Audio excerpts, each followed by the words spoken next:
Simply called Orgreave. Part 1. The Miner. We pulled up at dawn, breath fog in the air. Another day of shouting ourselves hoarse and holding the line. My lad had asked the night before if I'd be home for tea. I told him aye, and lied without meaning to. At Orgreave, the coking plant sat like a fortress, chimneys smearing the sky. We were thousands, packed shoulder to shoulder, mates from the pit, neighbours, men who'd swapped their last shift for these long weeks of not working and not giving in. The first surge of noise came from the police line, shields lifting like a drawn curtain. Someone near me muttered steady, and I felt the word land in my chest. A stone clattered somewhere. Then mounted officers broke forward and the ground went from grit to thunder.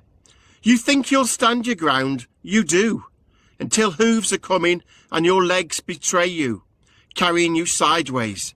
I saw a lad go down, hands over his head, and I lunged to drag him up, my palms scraping on the tarmac. The air filled with curses and the high, awful keening of panic you never admit to later. I lost sight of my banner, lost sight of my brother too.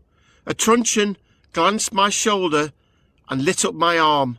My voice went ragged with smoke and anger and the stupid aching knowledge that we wouldn't win anything today. Still I shouted until my throat bled. Hold! Hold! Not for victory anymore, just for one another. When it quietened, the silence was worse. The plant kept on breathing and the machines doing their duty while we were counted, cuffed or scattered. I touched the bruise coming up like a black coin and thought of my lad's question and the way the kettle sounds when it's about to boil, right before it screams. Part 2. The Officer. I'd only been in the mounted unit a year. They gave me a borrowed horse and a borrowed helmet and told me to keep my line. The night before, the sergeant said, "Professional, contain, don't get drawn in." It felt like instructions for a different sort of day. At Orgreave, we formed ranks under a sky already crackling with voices. The men opposite us weren't a faceless crowd. They were fathers, uncles, the kind who taught me how to kick a ball and how to tie a proper shoelace.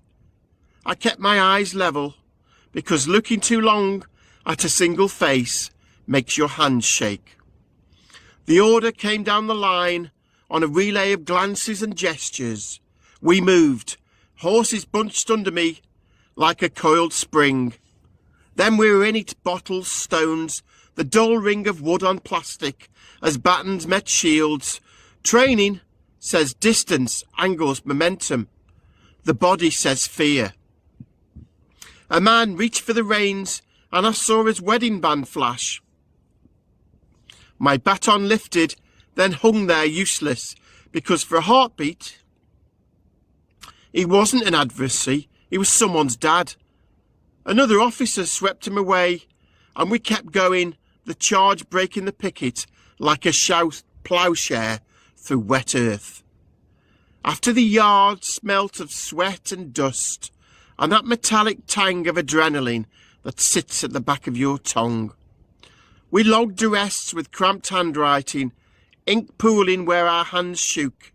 A constable beside me was sick beside a van, and then wiped his mouth and said he was fine. We weren't, not really. I watched a miner being led past, blood at his hairline, and he stared through me like I'd stolen something he couldn't name.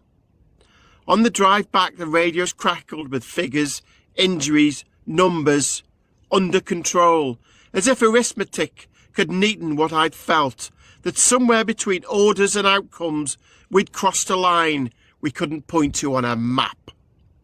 That night I hung the helmet on the peg, and I wondered if I'd ever dare wear it again. I set the kettle going, the house too quiet. Steam rose, and for a moment it sounded like hooves again. I held the mug until the heat bit my palms and wondered how long it would take before the noise in my head faded, and whether when it did, that would be better, or just another kind of loss.